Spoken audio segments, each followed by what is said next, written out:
हरे कृष्णा। सबने अपनी अपनी प्रार्थना सुनाई। विभो, हमारा केवल यही अभीष्ट वर है कि आप अपनी श्री मूर्ति के हमें पुनः दर्शन करा दें। ठीक उसी समय अति मधुर तथा स्पष्ट शब्दों में आकाशवाणी हुई। सब लोगों ने उसे भलीभांति सुना। आकाशवाणी में कहा गया, मैं सर्वात्मा श्री कृष्ण और मेरी सर्व स्वरूपा शक्ति राधा, हम दोनों ही भक्तों पर अनुग्रह करने के लिए यह जल में विग्रह धारण कर चुके हैं। सुरेश्वरो, तुम्हें मेरे तथा इन राधा के शरीर से क्या प्रयोजन? मुनि, मानव तथा अगणित वैष्णव जन मेरे मंत्रों से पवित्र होकर मुझे देखने के लिए मेरे धाम में आएंगे। ऐसे ही तुम्हें भी यदि स्पष्ट दर्शन करने की इच्छा हो तो प्रयत्न करो। शंभु वहीं रहकर मेरी आज्ञा का पालन करें।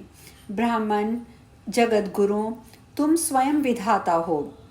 भगवान शंकर से कह दो कि वेदों के अंगभूत परम मनोहर विशिष्ट शास्त्र अर्थात तंत्र शास्त्र का निर्माण करें। उसमें संपूर्ण अभीष्ट फल देने वाले बहुत से अपूर्व मंत्र उद्घृत होंगे। स्तोत्र, ध्यान, पूजा विधि, मंत्र और कवच, इन सब से वह तंत्र शास्त्र संपन्न हो।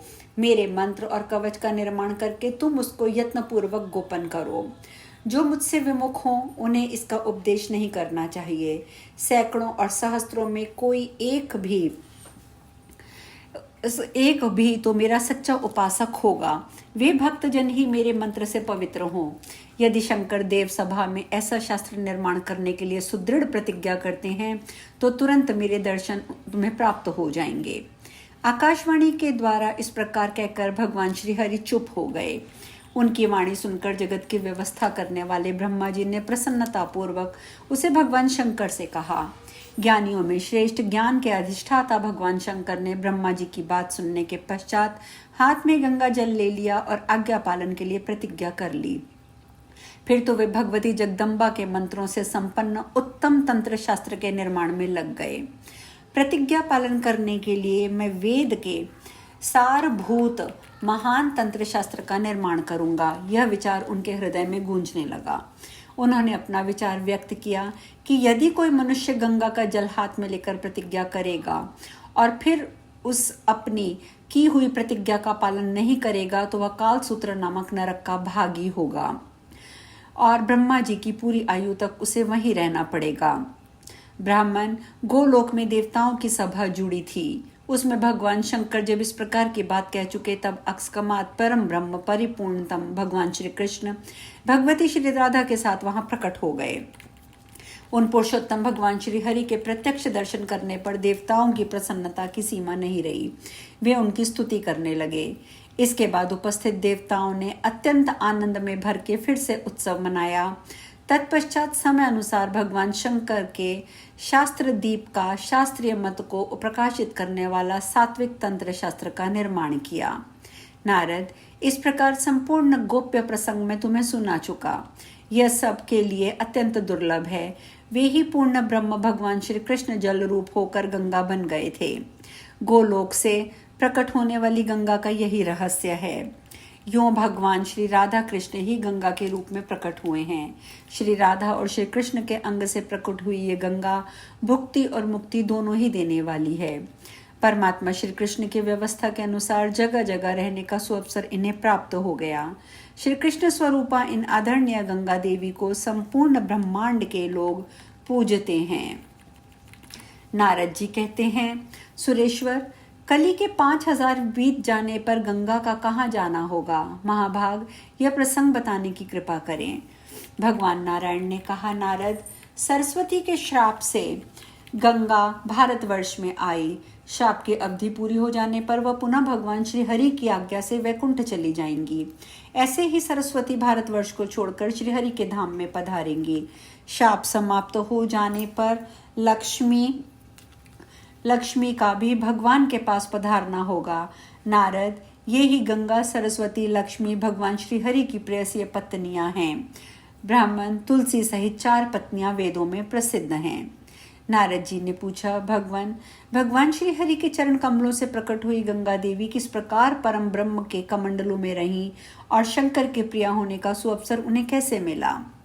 किस प्रकार से ये सभी बातें संघटित हुई, आप मुझे बताने की कृपा कीजिए।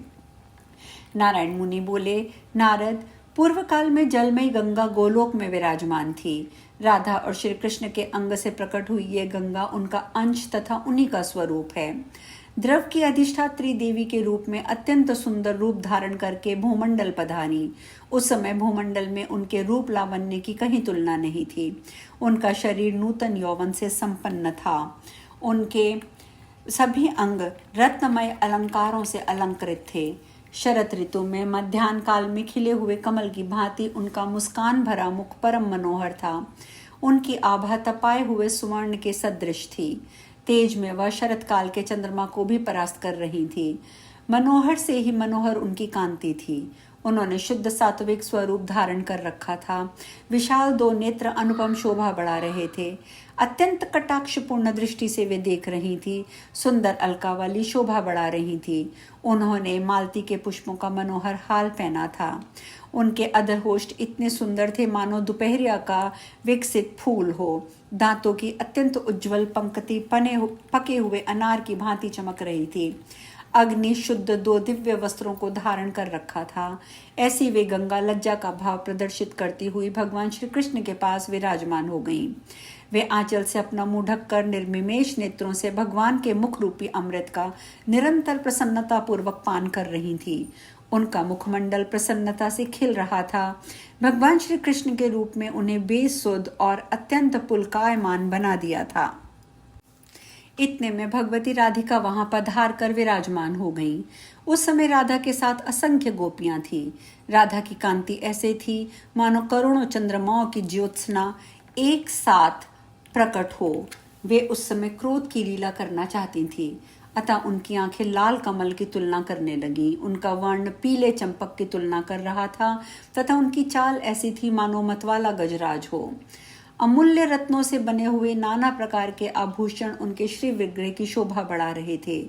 उनके शरीर पर अमूल्य रत्नों से जटित दो दिव्य चिन्मय पीताम्बर शोभा पा रहे थे। भगवान श्री कृष्ण के अर्ध से सुशोभित चरण कमलों को उन्होंने हृदय में धारण कर रखा था। सर्वोत्तम रत्नों से बने हुए विमान से उतरकर वे वहीं पधारी थी। ऋषिगण उनकी सेवा में संलग्न थे। स्वच्छ चंवर डुलाया जा रहा था।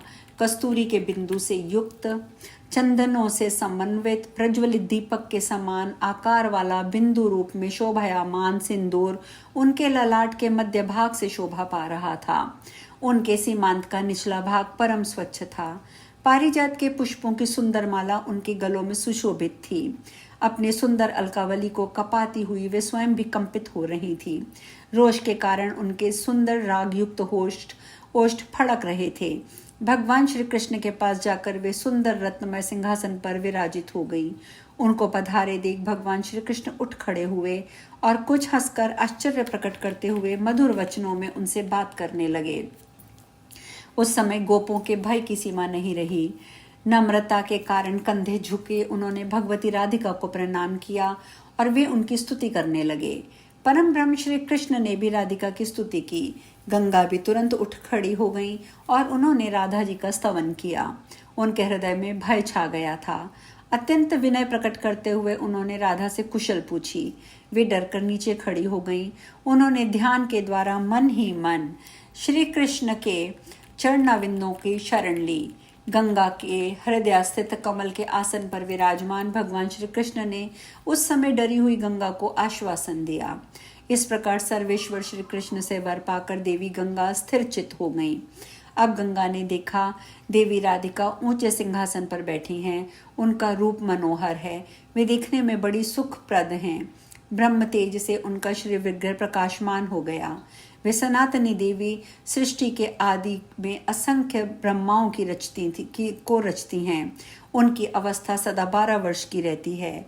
अभिनव यौवन में उनका विग्रह परम शोभा पाता है। अखिल विश्व में उनके सदृश रूपवती और गुणवती कोई भी नहीं है। वे परम शांत, कमनीय, अनंत, परम साध्वी तथा आदि अंत रहित हैं। उन्हें शुभा, सुभद्रा और सुभगा कहा जाता है। अपने स्वामी के सौभाग्य से वे सदा संपन्न रहती हैं। संपूर्ण स्त्रियों में श्रेष्ठ और परम सौंदर्य से सुशोभित हैं। उन्हें भगवान श्री कृष्ण की अर्धांगनी कहा जाता है।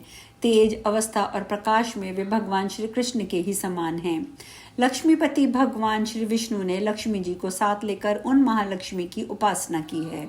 परमात्मा श्री कृष्ण की समुज्वल सभा को ये अपनी कांति से सदा आच्छादित करती हैं। सखियों का दिया हुआ दुर्लभ पान उनके मुख पे शोभा पा रहा था। वे स्वयं अजन्मा होती हुई भी अकल जगत की जननी हैं। उनकी कीर्ति और प्रतिष्ठा विश्व में सर्वत्र विस्तृत है। वे भगवान श्री कृष्ण को प्राणों की साक्षात अधिष्ठात्री देवी हैं। उन परम सुंदरी देवी को भगवान प्राणों से भी अधिक प्रिय मानते हैं। आज हम कथा में यही विश्राम लेंगे, आगे की चर्चा कल। हरे कृष्णा।